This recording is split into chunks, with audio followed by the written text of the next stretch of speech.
Este vídeo que acabáis de ver es un vídeo de unas manifestaciones que hubieron en España en 2025 y fue uno de los vídeos que se hizo viral. Entonces, tú como autor, ¿qué te interesa? Bueno, se hizo tan viral que al final mucha gente se planteó quiénes eran, qué pasó después. Y si vais a YouTube podéis ver algunas chapucillas hechas con inteligencia artificial de cómo podría haber continuado la historia.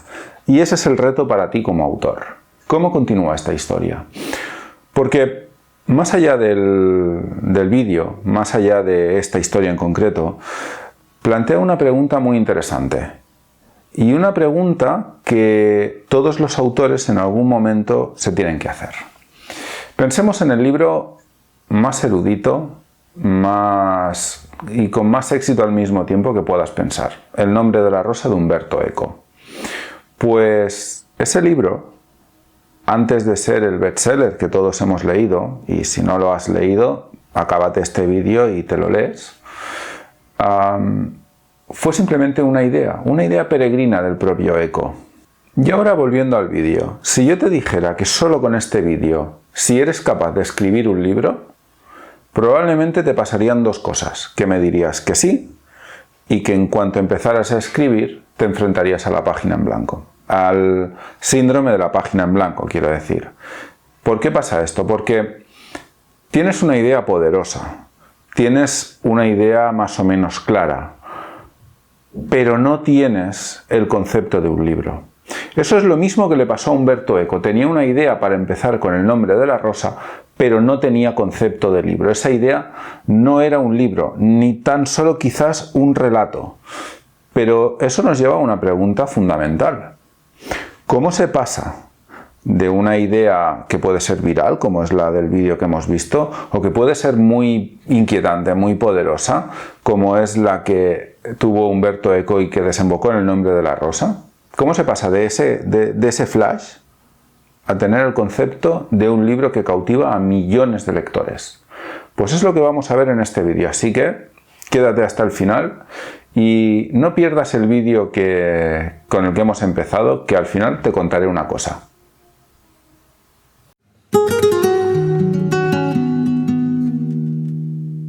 Hemos empezado este vídeo con un vídeo, con lo cual en principio ya tendríamos una idea con la que empezar a trabajar si quisiéramos hacer una novela. Pero ¿qué pasa cuando ni siquiera tienes esta idea inicial? Estás en el momento cero, no sabes ni por dónde empezar. Pues esto es una de las preguntas que le hicieron al escritor Jordi Sierra, uno de los escritores más prolíficos en lengua castellana que hay, y la contestación que le dio a la chica es muy interesante para todos los autores. Así que vamos a ver el fragmento en el que él contesta justamente eso. ¿Qué haces cuando no tienes ideas? Jordi, eres un escritor muy prolífico, has dicho antes, creo que 500 novelas. ¿Cuál es tu proceso creativo? Porque ese ritmo es complicado de llevar.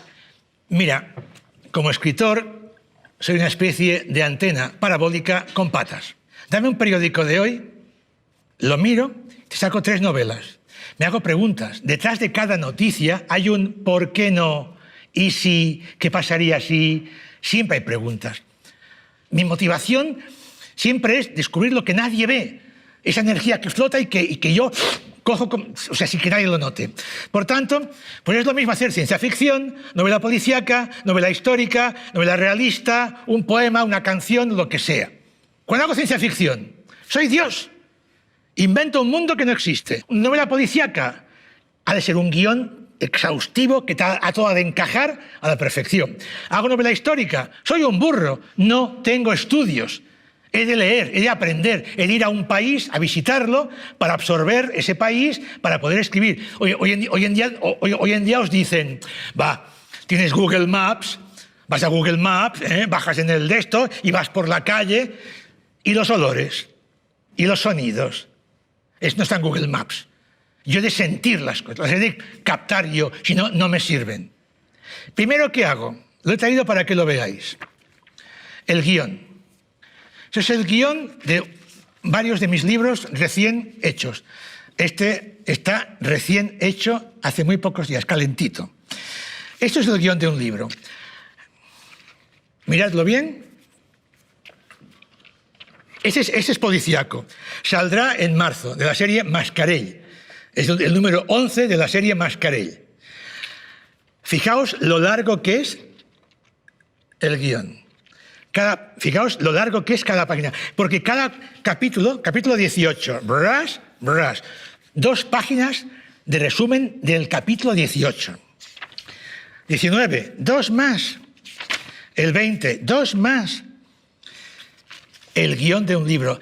Soy rápido escribiendo, lento pensando. Todavía hay, con perdón, idiotas que me preguntan, ¿tendrás 50 negros? No. No tengo ni secretaria. Lo hago yo, me encanta hacer libros. Otro detalle importante. Si te fijas, verás que los días van correlativos. Y diréis, ¿sábados y domingos también trabajas? ¡Sí! El arte no admite sábados y domingos. Puede que en sábado me haya hecho 8 páginas y en un sábado o un domingo me hice 5, porque igual me fui al fútbol a ver el Barça o me fui con mis nietas a ver lo que sea. Vale. Acabo de hacer un libro, acabo de escribirlo. ¿Por qué gusto a la gente joven y devoran mis libros?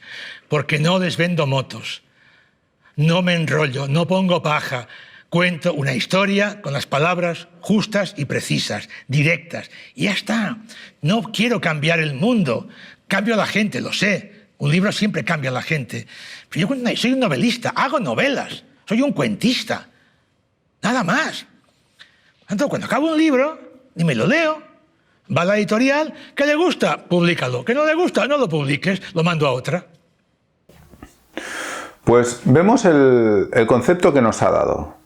Dame un periódico y te saco 3 novelas, preguntándonos cosas como ¿qué pasaría si?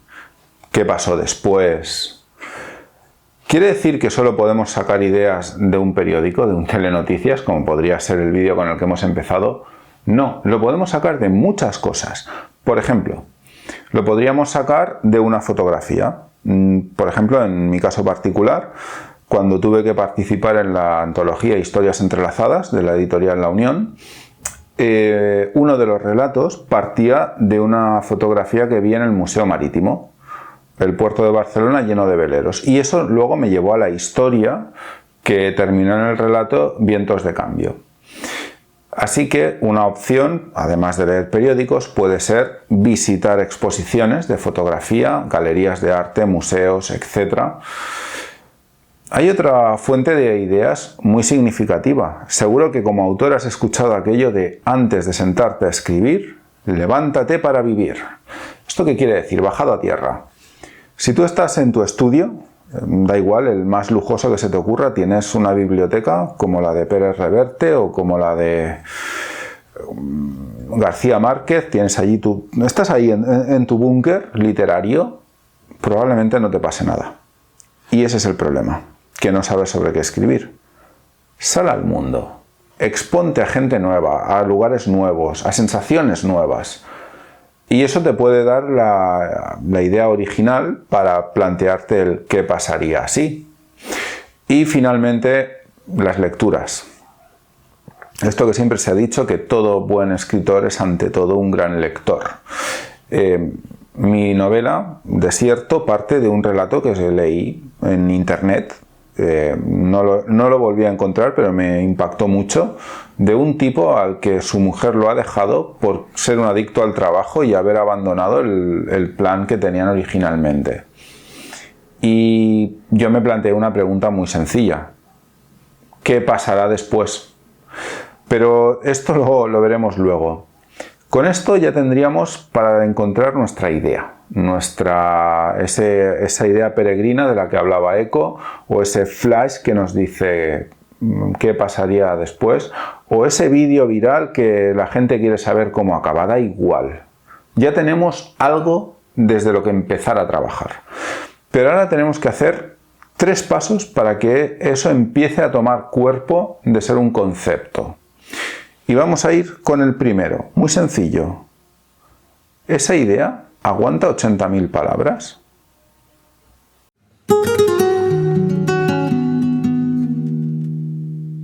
Lo primero que nos tenemos que plantear, esa idea que tenemos, ese flash, esa imagen, ¿tiene un conflicto central con capacidad para escalar tanto que pueda sacarle 3 subtramas? ¿Tenemos un antagonista o un problema o un conflicto con capacidad de hacerle la vida muy imposible a nuestro protagonista o a nuestros protagonistas? Normalmente la respuesta es que no. Pero entonces, ¿qué hacemos?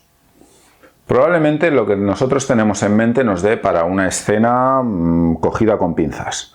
Bueno, pues agarremos esa escena y escribámosla. Y tratemos de convertirla en un relato. Es un paso de 0 a 1. Tenemos una escena, la convertimos en un relato. Yo esto lo hice siguiendo el caso de Desierto. Lo que hice es plantearme qué hizo el tipo después y escribir un relato de lo que hizo después. En sí era un relato de que el tipo se iba a montar a caballo por las lagunas de Ruidera para ver si reconectaba con su inspiración de joven escritor, y ahí conoció a una profesora de literatura. ¿Me daba esto para las 80.000 palabras y una trama que soportara 3 subtramas? No. Pero ya tenía varias cosas más que antes no tenía. En primer lugar, ya tenía un motivo. El tipo quería escribir su libro, por eso había ido a ver si encontraba un poco de inspiración. Ya tenía algo de lo que tirar. Tenía una segunda línea, cómo se tomó su divorcio. Y tenía un segundo personaje, la profesora de literatura. Todo esto todavía no era el concepto de Desierto, pero luego me sirvió mucho a la hora de hacer este concepto. Así que una vez tengas esta idea, trata de escribir la escena y luego un relato, pensando en que tu objetivo es encontrar esa capacidad de llegar a las 80.000 palabras. Pero muy bien, esto es el primer paso. ¿Y cuál es el segundo? No debemos olvidar que la lectura es un acto bidireccional, es una comunicación. Nosotros emitimos un mensaje que debe ser recibido por unos lectores. Vamos a hablar de los lectores.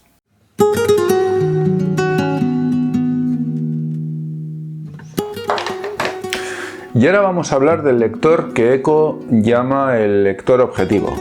Él lo describe de manera muy gráfica diciendo que es el lector que está detrás de la puerta con el dinero en la mano. Y ya sé lo que estás pensando, es el lector que todo escritor quiere. Pero Eco luego nos hablará del lector ideal. Es el lector que tú has construido como autor. Pero eso lo vamos a dejar para futuros vídeos. Vamos con nuestro lector objetivo. ¿Qué quiere mi lector objetivo? Para esto me tengo que hacer una pregunta fundamental. ¿En qué género se encasilla mi libro? ¿O a qué género pertenece? Porque el lector objetivo de cada género quiere una cosa diferente. Por ejemplo, en mi caso, Desierto era novela contemporánea, el relato apuntaba a ese género. ¿Qué quiere el lector objetivo de novela contemporánea?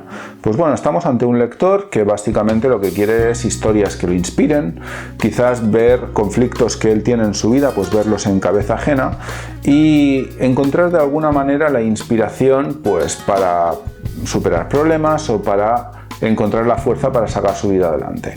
A grandes rasgos. Muy bien, yo tenía una particularidad, Desierto lo escribí en época de COVID. Con lo cual aquí también el lector querrá ver pues cómo ese protagonista vive eso que tanto le está afectando en su vida, en ese momento en su vida presente, y ahora que tanto le marcó en ese momento. Muy bien, yo tenía todo esto en mente, con lo cual ese relato que yo ya tengo, sé que tiene unos lectores objetivos que quieren una serie de cosas. Y algo que nos enseñó Eco es que al lector objetivo de entrada hay que darle lo que quiere. Aunque luego lo usemos para construirlo y convertirlo en el lector ideal, pero de entrada es la segunda parte que tienes que tener en cuenta. Ese concepto que estás desarrollando, ese libro que tienes en mente, ya más o menos lo has encaminado para que pueda soportar 80.000 palabras. Lo segundo, ahora has visto que más o menos esas 80.000 palabras tienes a un lector que está dispuesto a leérselas. Pero nos falta una cosa. Porque los seres humanos, y los lectores son seres humanos, quizás digamos que decidimos racionalmente, pero eso es la justificación que nos damos. Somos seres eminentemente emocionales.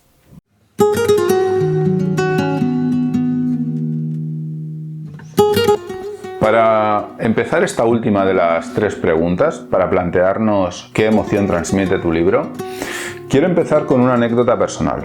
Tenía un amigo abogado que me comentó que se empezó a leer con gran interés un libro de uno de estos jueces estrellas que hablaba sobre el sistema judicial español. Y dice que lo dejó. Y lo dejó de leer no porque el libro fuera malo, no porque no respetara al autor, incluso tenía cierta admiración. El problema era que era denso, duro y seco. Era leerse un manual de instrucciones jurídico de 120.000 palabras. Y si un lector ducho en la materia e interesado por ella no podía con el libro, no hablemos ya del lector novel, del que no conoce la judicatura. Eso tú como autor lo tienes que tener muy en cuenta. ¿Qué emoción transmite tu libro? Y puede ser muy diferente, puede ser rabia, ira, esperanza, todas a la vez. Difícil, pero bueno, podría ser. Pero sobre todo plantéate esto, ¿qué emoción va a recibir el lector a medida que avance la trama? Porque la emoción está muy ligada a la tensión dramática. Por lo tanto, la emoción que tú transmitas con tu libro, en este momento, con tu relato, con esa escena que tú tienes en mente, va a ser el motor que haga adelantar la trama y va a hacer que el lector lo siga con interés o pierda el interés en tu libro. Así que plantéate esto muy seriamente. ¿Qué emoción transmite, en este caso, la escena o el relato que has escrito? Muy bien, llegados a este punto, puede ser que te pase una cosa. Que creas que ya lo tienes todo, sabes las 3 subtramas, quién es tu lector objetivo, qué emoción quieres transmitir, de qué va un poco tu libro, de a qué género pertenece, te parece que lo tengas todo, pero si ahora te pones a escribir te enfrentarías al síndrome de la página en blanco. Que esto le pasa a muchos autores. ¿Y dónde está el problema? Bueno, tienes una idea que está trabajada, pero aún no tienes un concepto. Así que vamos a ver cómo desarrollar el concepto a partir de la idea.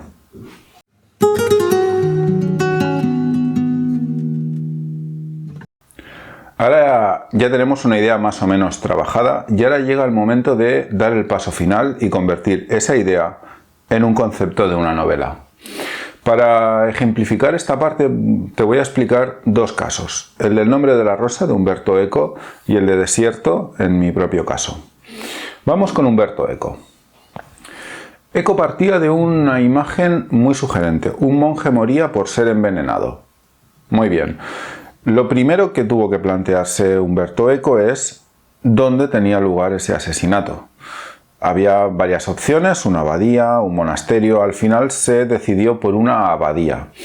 Por un tema, a él le interesaba que hubiera nieve y eso más o menos fijaba el momento del crimen en invierno. Pero lo bajó a noviembre y subió de metros la abadía, por eso la puso en una montaña. Como vemos, Eco no dio puntada sin hilo. Luego venía otro momento. ¿Cuándo tiene lugar ese asesinato? En un primer momento, Umberto Eco estaba planteándose escribir El Nombre de la Rosa, un asesinato en el siglo XX. Él dice en Apostillas al Nombre de la Rosa que se imaginaba un monje leyendo el manifiesto. Pero se dio cuenta de una cosa. Se dio cuenta de que, como buen erudito, él era seminarista, pero podría ser medievalista perfectamente, conocía el medievo mucho mejor que el mundo presente. Con lo cual decidió situar esta novela en el momento en el que él tanto conocía, el medievo. Y eso nos lleva a la pregunta clave. ¿Por qué alguien mataría al monje? Y ahí es donde Eco empezó, a partir de esta pregunta, a plantearse el antagonista, el por qué, y así llegó al concepto final del Nombre de la Rosa. Una historia policíaca ambientada en el medievo que habla sobre el control del conocimiento y la prohibición de la risa. Vamos ahora con Desierto. Bueno, vamos con Desierto. Desierto, como te he explicado antes, parte de una escena que leo aleatoriamente en redes sociales. De esa escena me hago preguntas y un poco lo que hemos visto antes, ¿no? Hago ese primer relato, ya tengo el qué pasa después, veo que más o menos tiene potencial de 80.000 palabras, apunta a la novela contemporánea, bueno, todas estas cosas, ya más o menos tengo ese relato. ¿Y ahora qué? Bueno, lo primero es hacerme una pregunta fundamental. ¿Qué hace el tipo después de recibir la notificación de divorcio? En este caso afronta un duelo. Bueno, pues eso es el primer parte del libro. Pero básicamente el libro no va de eso, no va de un duelo. Va de otra cosa mucho más profunda. ¿Pero cómo llego yo hasta ahí? Bueno, planteándome las opciones que tiene el tipo. Puede recuperar sus sueños de juventud o no hacerlo. ¿Qué hago? De entrada algo muy básico. Establezco un primer giro de guión. Va a recuperar sus sueños de juventud. Una llamada a la acción, en este caso una llamada del trueno, que es el divorcio. Muy bien. ¿Y después qué? Ahí me inspiré un poco en todas las peripecias que pasó Gabriel García Márquez para publicar 100 años de soledad, y muchas de ellas están ficcionadas, noveladas, dentro del viaje de este héroe que intenta escribir un libro. Aún no tengo un guión como tal, pero básicamente entiendo que va a escribir el libro, por lo tanto va a dejar su trabajo, va a ponerse a escribir, va a tener un momento de gran revés, en el que va a pensar que todo es una mala idea, va a llegar un momento de clímax, en el momento en el que escribe un libro pero no sabe si lo va a poder publicar, y finalmente pues lo publica. Muy bien. Este es a grandes rasgos cómo yo trabajé el concepto de desierto. Básicamente estableciendo a grandes rasgos de qué va el libro. Y el libro va de un hombre en la mediana edad que después de un divorcio se ve enfrentado a su pasado y decide recuperar la vida que abandonó 2 décadas atrás. Todo este camino acompañado por una profesora de literatura mucho más joven que él. Este es a grandes rasgos el concepto desde el que yo empecé a desarrollar Desierto. Y ahora es el momento de coger papel y boli y vamos a empezar a bajar todos estos ejemplos que hemos visto, vamos a empezar a bajarlos a tierra. Y en este caso vas a tener que hacer 3 pasos. Lo primero, escribe la premisa del libro. Es una frase muy sencilla, pero tiene que responder a estas preguntas, más o menos. ¿Quién? ¿Quién es el protagonista? ¿Qué quiere? ¿Qué intenta lograr? Muy importante, ¿por qué quiere lograr eso? Y el pero o el obstáculo, ¿contra qué se enfrenta? Esto te puede parecer muy sencillo, pero básicamente te va a obligar a tener muy claro de qué va el libro. Porque ya tendrás a tu protagonista, ya tendrás la motivación de tu protagonista, que lo mueve a buscar aquello que sea o a enfrentarse a la fuerza opositora. Vas a tener el conflicto, el antagonista o el problema que se le enfrenta, y ya vas a tener una idea muy clara de qué va a ir tu libro. Vamos a la segunda parte. Bueno, pues hasta aquí hemos estado viendo ejemplos, hemos visto cómo pasar de esa idea peregrina que muchos autores tienen e incluso podríamos decir que mucha gente tiene, a un concepto en el que nos puede servir para empezar a desarrollar una novela. También hemos visto varios ejemplos, tanto de Umberto Eco como mío propio, de cómo hacer esto. Y ahora es el momento de agarrar un papel y un boli y empezar a trabajar ese concepto. Lo vamos a hacer de la siguiente manera. Como estáis viendo, ahora a mi derecha están saliendo una especie de cuadrícula. Vais a coger la hoja y la vais a dividir en 4 secciones, como estáis viendo aquí a mi derecha. El primer punto en el que vamos a empezar a trabajar este concepto es la llamada a la aventura. Esto suele ser el principio del libro. Como hemos visto en este vídeo, recordad que es muy importante que ese principio del libro, ese primer párrafo, apunte directamente a la promesa que tenéis con vuestros lectores. Pero también tiene que tener algo más. En la llamada a la aventura es cuando el protagonista le pasa algo que le mueve a la acción. Esta llamada a la aventura pueden ser de dos tipos. Puede ser una invitación, puede ser un misterio, un maestro que le dice que haga algo, o puede ser la llamada del trueno. Puede ser como en la película de Bambi, se le muere la madre. Y a partir de ahí empieza a desarrollar la historia. Entre esta llamada a la aventura, que es casi el inicio del libro, y en el que captamos la atención de los lectores, si veis, tenemos esta primera línea que hemos trazado. Esta primera línea es el final del acto primero y suele estar marcada por el primer giro de guión. Este es, siguiendo un poco una idea para que nos entendamos, este sería el primer evento canónico que pasa en vuestro libro. El primer giro de guión es cuando el protagonista pasa el punto de no retorno. Hasta este momento ha tenido una llamada a la aventura, ha tenido dudas, la ha rechazado, quizás no la acaba de aceptar, la acepta con reticencias. Muy bien, todo esto forma el primer acto. Aquí, en este giro de guión, es cuando efectivamente vuestro protagonista asume esa llamada a la aventura y pasa algo que le impide volver hacia atrás. Nuevamente puede ser que sea llamada del trueno o que sea una invitación. Si por ejemplo esto fuera el Señor de los Anillos, este sería el momento en el que Frodo acepta el anillo. Muy bien. De aquí sale una línea que llega hasta el clímax. Para mantener el orden de la tensión dramática, pondremos aquí el primer momento de crisis. ¿Qué es este primer momento de crisis? Bueno, es algo muy parecido a una derrota total del héroe. Este primer momento de crisis sobre todo se utiliza para mostrar al antagonista, al villano, al problema que sea y toda su capacidad para hacerle la vida imposible al protagonista.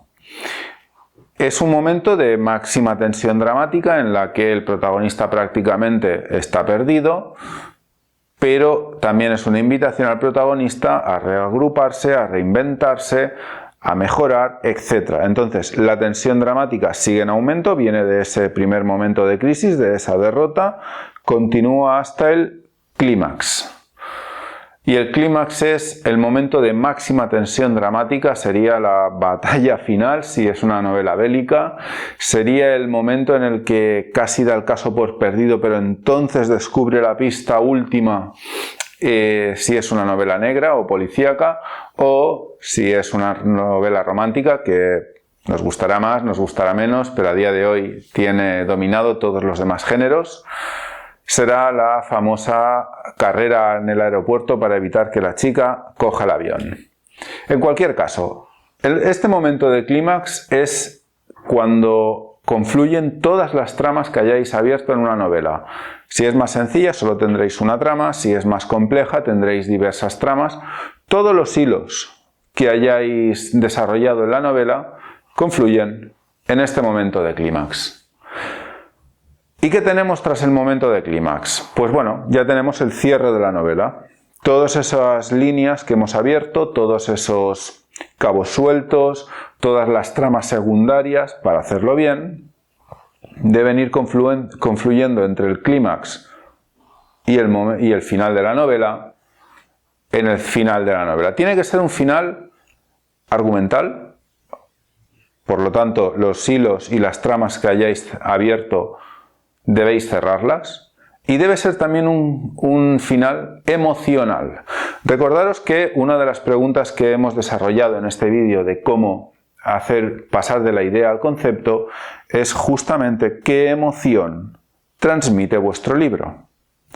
y por lo tanto habéis esta tensión dramática, que vendría a ser más o menos la tensión argumental de las tramas, de lo que está pasando, va acompañada de una tensión emocional. Habéis hecho que vuestros lectores tengan un viaje emocional a través de esta tensión. Pues ahora, entre el clímax y el final del libro, lo tenéis que cerrar.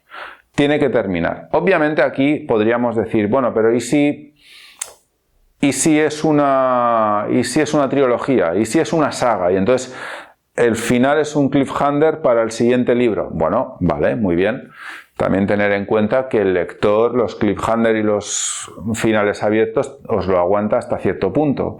Tenéis que tener el siguiente preparado. Pero bueno, dicho esto, que no es materia de este vídeo, no es de esta clase. En resumen, ¿qué hemos visto a la hora de hacer, pasar de la idea al concepto? Pues que algo que os va a ayudar muchísimo después de todo lo que hemos estado trabajando es hacer esta tensión dramática. ¿Cuál va a ser vuestro primer párrafo? ¿Cuál va a ser vuestra llamada a la acción? ¿Cómo va a responder vuestro protagonista entre esa primera llamada a la acción y el primer giro de guión? Segundo, ¿cuál va a ser vuestro evento canónico que le va a dar ese empujoncito al protagonista que ya no le va a permitir volver atrás?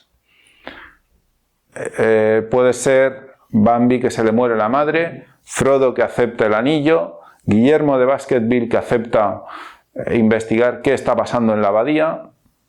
Puede ser lo que sea. Pero algo pasa que saca a vuestro protagonista de su zona de confort. A partir de aquí, ¿qué le viene al héroe? Bueno, pues le viene un primer golpe de remo, este primer momento de tensión. Todo esto llega hasta el clímax, que es cuando se resuelven todos los enigmas, todos los problemas, y a partir de aquí empezamos a cerrar hacia el final del libro. Con esta estructura ya tenéis una idea muy clara para acabar de rematar el concepto del libro y dar respuesta a todas estas preguntas que vais a necesitar para desarrollar un concepto que os permita empezar a trabajar en vuestro libro.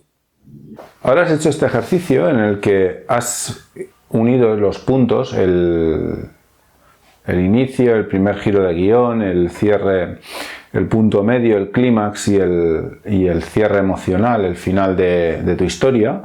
Ahora esa línea, que es una línea en un papel, la tienes que convertir en palabras. Ahora es el momento ideal para que vuelvas a rescatar esa premisa que hemos hablado al principio, y ahora ya sí, de manera mucho más completa, digas quién, qué quiere, qué se le opone y cómo acaba. O sea, ahora si fueras Umberto Eco, ahora ya tienes el concepto del nombre de la rosa. Ya no tienes esa idea peregrina de un monje muriendo envenenado, sino es un libro en el que habla sobre el control del poder, el conocimiento y la risa en una abadía medieval. En el caso de Desierto, pues un trabajador de banca se replantea su vida por culpa de un divorcio que le hace recuperar sus sueños de juventud. En cualquier caso, ahora ya tienes una estructura sobre la que empezar a trabajar. Y ahora te propongo algo. Llegados a este punto, espero que ya hayas hecho el concepto de tu libro. Al menos el concepto. Ya tenemos lo primero para empezar a trabajar. Ponlo en comentarios. Venga, va. Vamos a ver los conceptos que salen de este vídeo. Si has hecho un concepto con el policía y la manifestante, ponlo también. Porque estoy seguro que aunque 100 personas usen el mismo concepto, habrá 100 conceptos diferentes. Y recuerda, no los pierdas de vista, que los rescataremos en futuros vídeos. Hasta aquí el vídeo de hoy. Hemos visto cómo pasar de 0 a 1 con nuestro libro, cómo empezar a darle forma de esa idea, ese concepto sobre el que luego vamos a construir todo nuestro libro. La semana que viene vamos a seguir trabajando en cómo hacer un libro comercial, cómo hacer un libro que encaje con los lectores, y vamos a ver algo muy importante, porque nunca se tienen dos oportunidades para causar una primera buena impresión. Y la primera impresión de tu libro no va a ser ni la portada, ni la sinopsis, sino el título. Y vamos a ver cómo el título tiene su importancia, no podemos dejarlo al azar. Cómo ponerle un buen título no es tan sencillo, pero eso será la semana que viene. Y si te ha gustado este vídeo y quieres profundizar más, o quizás han habido todavía conceptos que no acabas de tener claros, esto ha sido una aproximación.